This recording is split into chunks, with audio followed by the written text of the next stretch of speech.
5 febroary 2024 alina tsy ho ay adinoana niditra teto Madagasikara ny rivo-doza mahery Batsiray samboaravoara ny rivotra nikija ny orana nanonja mafy ny ranomasina ny orooro ny ponina fahapotehana na fambolena na fotodrafitrasa na toeram-ponenana voina ainana foiny na velany ho takaitra tamin'ny alina igny aloha dia tena la tamin'ny aignako mbola sy nahita tamin'izay zany vao tena nafantarako hoe cyclone rivo mahery zany satria dia hatramin'ny ty teo ndraiky tena narodagna mesy ny ty tragno ty dia rehefa tokotokony tagny efa miharivariva igny ady nagnadara amin'izay igny rivotra igny dia tena nipofopofo mafy be da sisy natory sady da tena nataotry na dia namely zira zay da tena nataotry satria mafy loatra rivotra da rehefa narandray ary zavatry simba agnabo amin'izay igny hita teo vomafy Madagasikara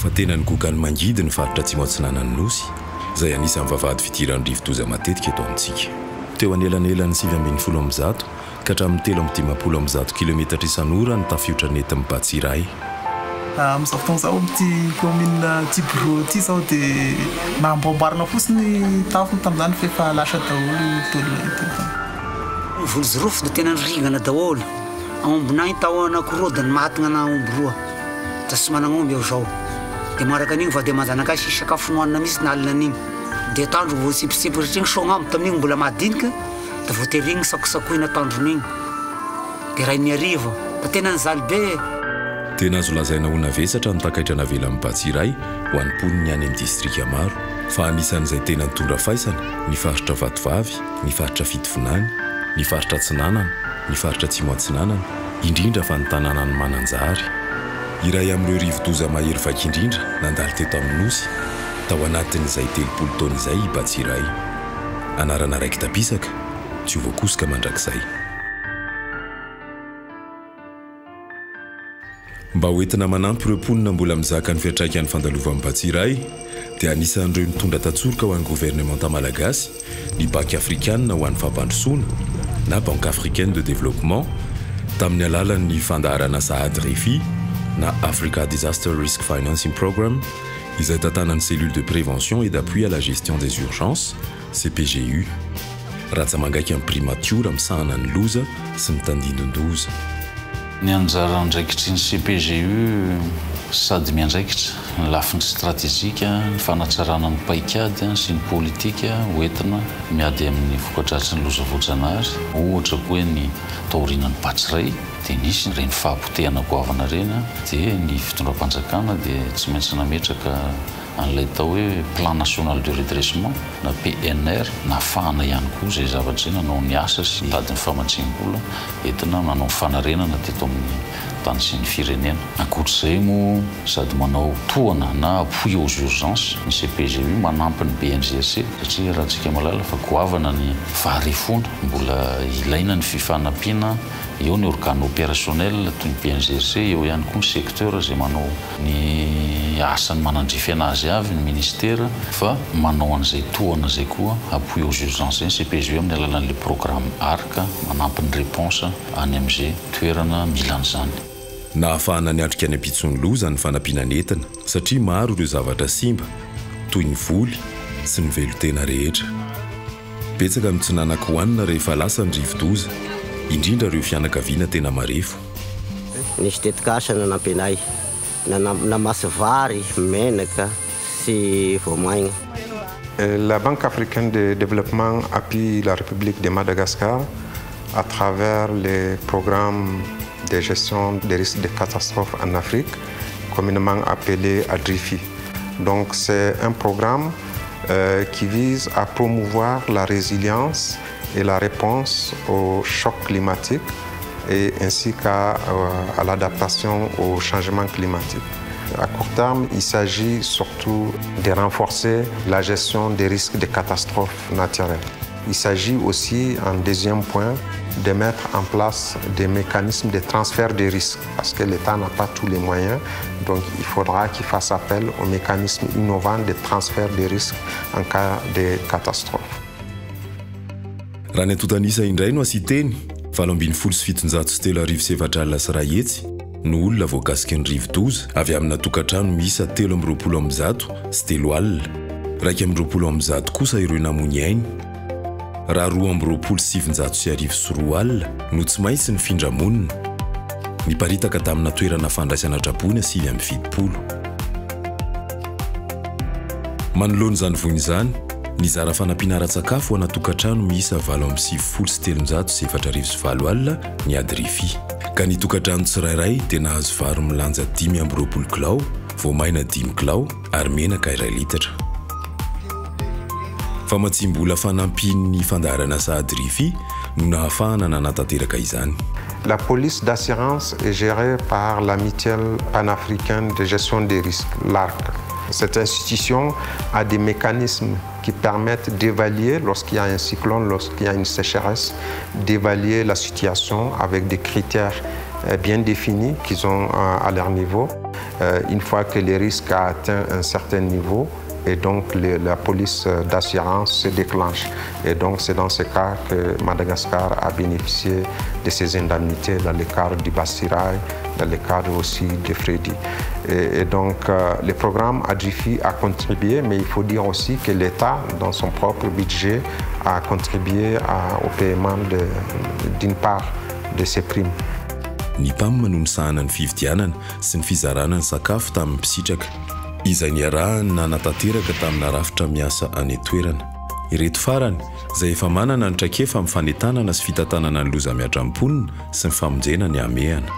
Il y a eu un décaissement que le PAM a mis en œuvre en appui à la CPGU. Et au tout début, nous avons assisté les populations avec des repas chauds. Donc 40 000 personnes ont été assistées dans les 3 jours après l'impact. Mais les actions de plus long terme sont avec des transferts de cash en particulier. Et dans certaines zones où c'est possible, ces transferts de cash aux ménages, de liquide aux ménages, sont couplés d'activités communautaires. Nanomboka tamin'ny taona 2024 no nitanterahina teto Madagasikara ny ADRIFI.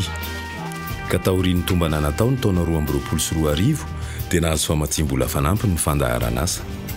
Ny ampahan'ny fanampiana izay mitetina $2.9 izay vola tsy averina no nahafahana nanatanteraka ity tatsoroka tany Atsimatsinanana ity. Mbola maro ireo asa afaka saina ho tanterahana mandra-pifaran'ny fandaharana asa amin'ny taona 2024. Mbola manampy antsika hatrany amin'ny fandoavana latsakemboka eo anivon'ny ARC izy. Tena nanampy anay. Iny mba nananay. Mandeha mianatra ny zanakay mba igny hoaniny. Dia izay nampazoto anazy mandeha mianatra. Fa tamin'ny fotoana izany izy sy nianatra mihitsiny. Tena nanampy anay mihitsiny. Tena nazoto mianatra ny zanako. Da hitako fa nampivoatra anahy. Iady nagnarama olo misotrika za da mbola naniko sy ny remy sakafo agnatin'ny herinandro. Nahafahan'ny mponiny ny faritra Atsimatsinanana Nosy niatrika amin'ny fahasahirana nanateraka ny fandalovan'ny Batsiray ny ampahany tamin'ny vola azo tamin'ny tantsoroka nentin'ny ADRIFI. Indrindrindrindra ny faritra Vatovavy, ny faritra Fitovinany sy ny faritra Atsimatsinanana izay tena nizaka ny mafy. Ireo fianakaviana tena marefo nahazo izany fanampiana izany ary noentina niatrika ny herinandro maromaro. Tena nafahan'ireo fianakaviana niatrika ny ampitson'ny fandalovan'ny loza ny tantsoroka ara-tsakafo sy ny endrika tohana hafa. Perspektiva foezaka angamba izay mandeha atoato dia ireo fametrahan'andro fotodrafitrasa ireo na ny sekoly zany na ilay abri communautaire usage multiple izay niresaka teo atao amin'ity taona ity daholo ireo oasa ireo. Ny akoatr'izay moa ataoko hoe lavitrezaka dia ny fametrahana tsikelikely an'io stratégie financière io mahakasika ny loza voajanahary izay ao ametrahana tsikelikely ny fomba anamafisana an'ireo mécanisme de financement mba ampitombo ny fahafahamiatrika ara-bola amin'ny loza voajanahary eto Madagasikara. Mahafapo ny fomba niatrehana ny fiarenana na dia misy lafy mila fanatsarana aza. Ny vohitra izany nandritra ny tombana ny tanterahana tany amin'ireo toerana nanaovana ny fizarana.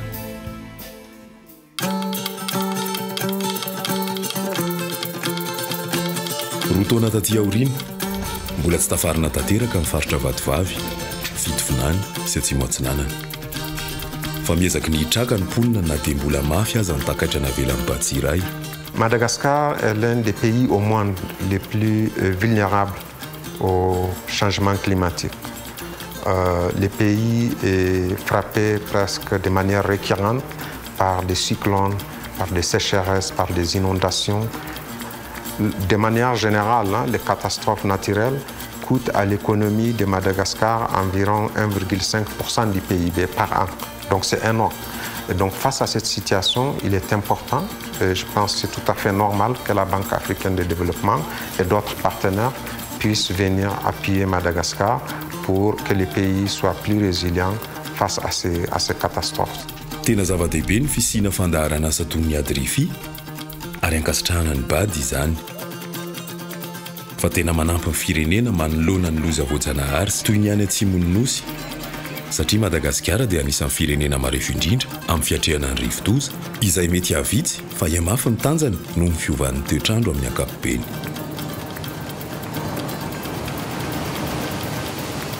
Gn'angatako zany dia tandrifanay izao tahaka eny amin'izay iny koa gn'averigny ao sara izay satria ambanay mandindigny vitavita igny eky dia mba hoaninay koa igny indesinay miakatrakatra mandigny amin'ny flambary zao. Mbo migeri-tagno zany mba eo misy ny fagnampiana koran'io fa mba managna kely an-dragno na mba fagnampiny gn'agnarany fa sy dia hoe entreka amin'igny loatra. Ny fandrinay manaraka aloha da mbola ilainay ny fagnampena kanefa fagnampena masom-bolo tena irinay miaraka amin'ny zezika mba amasiana mba iasanay sy da orendrika n'ity fagnampena fezay zay nay mba hiasa avao eky mba hiasa avao koa zay mba agnampena enazy. Da mbola sindrana amina doria miaraka ny fosy variana ny fagnapiaka zay resaka rabola.